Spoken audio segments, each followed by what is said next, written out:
Assalamualaikum warahmatullahi wabarakatuh. Perkenalkan, kami dari kelompok 4 kelas PTIKB ingin membuat video tentang materi perkembangan peserta didik dan faktor yang mempengaruhinya. Pertama-tama, marilah kita panjatkan puji dan syukur kehadirat Allah Subhanahu wa Ta'ala, dan tak lupa juga kita curahkan sholawat serta salam kepada Nabi Muhammad SAW. Perkenalkan, nama saya Adi Anissa Arsyam yang bertugas sebagai moderator pada presentasi kali ini. Di sini saya ditemani oleh teman-teman saya. Yang pertama, Dwi Putri Warahma, kedua Hijriya, Nurul Lutfiat Sausan, dan Siska Sudirman. Baiklah, materi pertama tentang aspek perkembangan akan dipresentasikan oleh Saudari Nurul Lutfiat Sausan. Dengan hormat, saya persilakan. Baik, terima kasih atas kesempatannya. Di sini saya akan menjelaskan tentang aspek perkembangan peserta didik.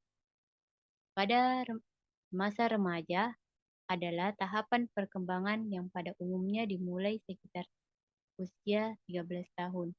Awal masa remaja ditandai dengan pertumbuhan fisik yang sangat pesat, dengan mulai berfungsinya hormon-hormon sekunder.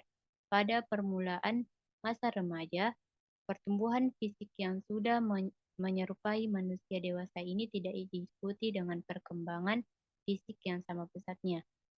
Pertumbuhan merupakan perubahan secara fisiologis sebagai hasil dari proses kematangan fungsi-fungsi fisik yang berlangsung secara normal dalam perjalanan waktu tertentu.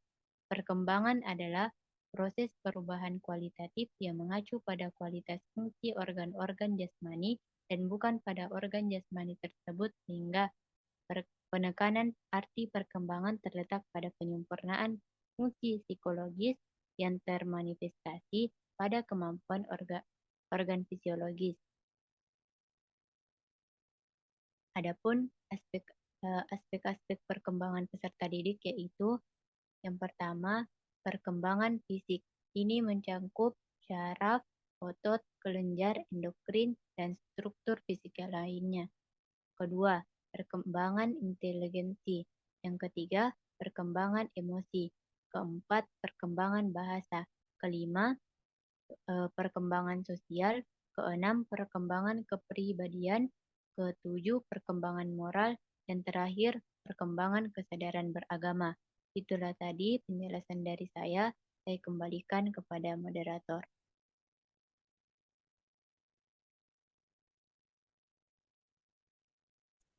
Baiklah, terima kasih atas penyampaian materinya.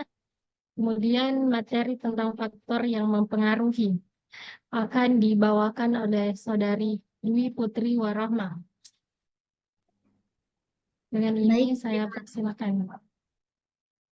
Baik, terima kasih atas kesempatan yang telah diberikan.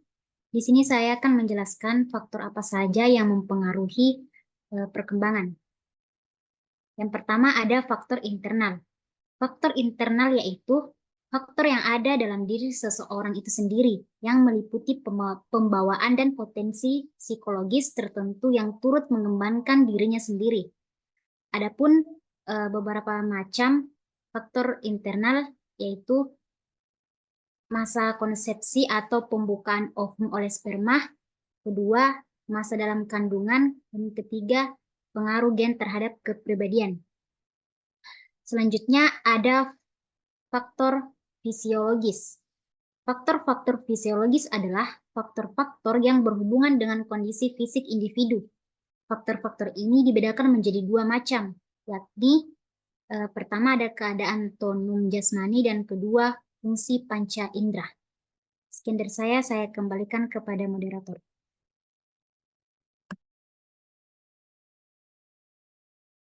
Itulah tadi materi tentang faktor yang mempengaruhi. Kemudian materi selanjutnya akan dilanjutkan oleh Saudari Siska Sudirman. Waktu dan tempat saya persilahkan. Baik, terima kasih kesempatannya. Di sini saya akan membacakan faktor yang mempengaruhi selanjutnya, yaitu faktor psikologis. Dalam hal kejiwaan, kapasitas mental, emosi, dan inteligensi, setiap orang itu berbeda. Kemampuan berpikir mempengaruhi banyak hal, contohnya kecerdasan atau inteligensi, motivasi, minat, sikap, dan bakat. Faktor selanjutnya yaitu faktor eksternal. Hal-hal yang datang atau ada di luar diri siswa atau peserta didik yang meliputi lingkungan, khusus pendidikan dan pengalaman berinteraksi siswa tersebut dengan lingkungan. Adapun faktor eksternal yang mempengaruhi perkembangan peserta didik yang lain yaitu faktor biologis, faktor fisik, faktor ekonomis, faktor kultural, faktor edukatif, dan faktor religius. Itu pemaparan dari saya kembalikan ke moderator. Baiklah, terima kasih atas materi yang telah disampaikan. Kemudian materi tentang aliran yang berperan dalam faktor yang mempengaruhi perkembangan peserta didik.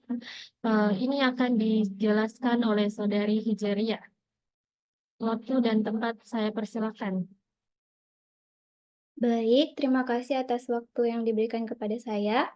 Di sini saya akan menjelaskan tentang aliran yang berperan dalam faktor yang mempengaruhi perkembangan peserta didik.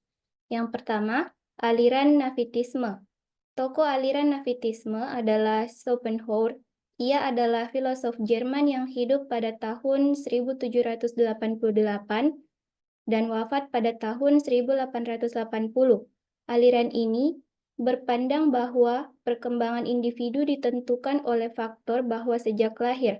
Konon juga dijuluki sebagai aliran pesimistis yang memandang segala sesuatu dengan kacamata hitam. Yang kedua, aliran empirisme.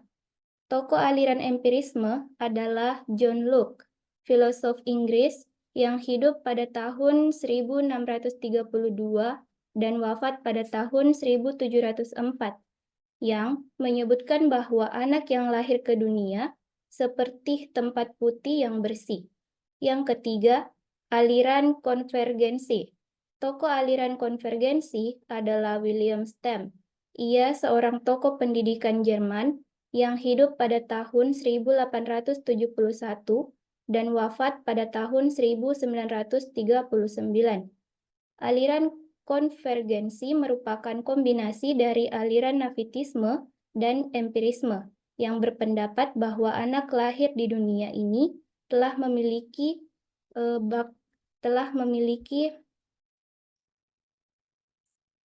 bakat baik dan buruk, sedangkan perkembangan anak selanjutnya akan dipengaruhi oleh lingkungan.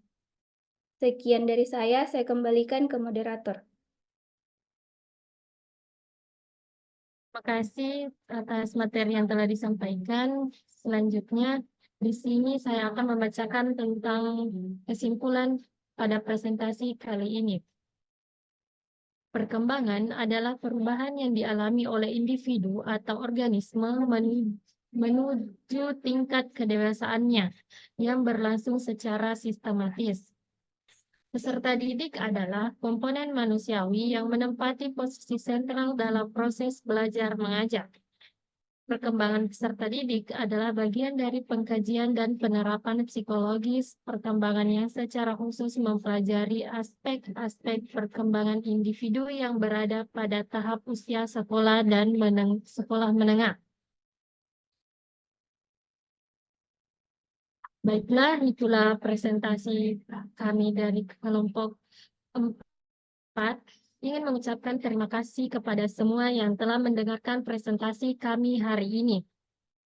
Kami berharap informasi yang telah kami sampaikan dapat memberikan pemahaman yang lebih baik tentang perkembangan peserta didik.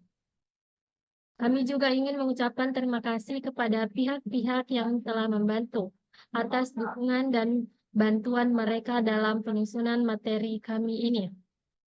Terima kasih atas perhatian Anda semua.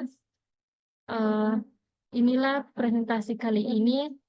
Kurang dan lebihnya mohon dimaafkan. Assalamualaikum warahmatullahi wabarakatuh. Waalaikumsalam Waalaikumsalam warahmatullahi wabarakatuh. wabarakatuh.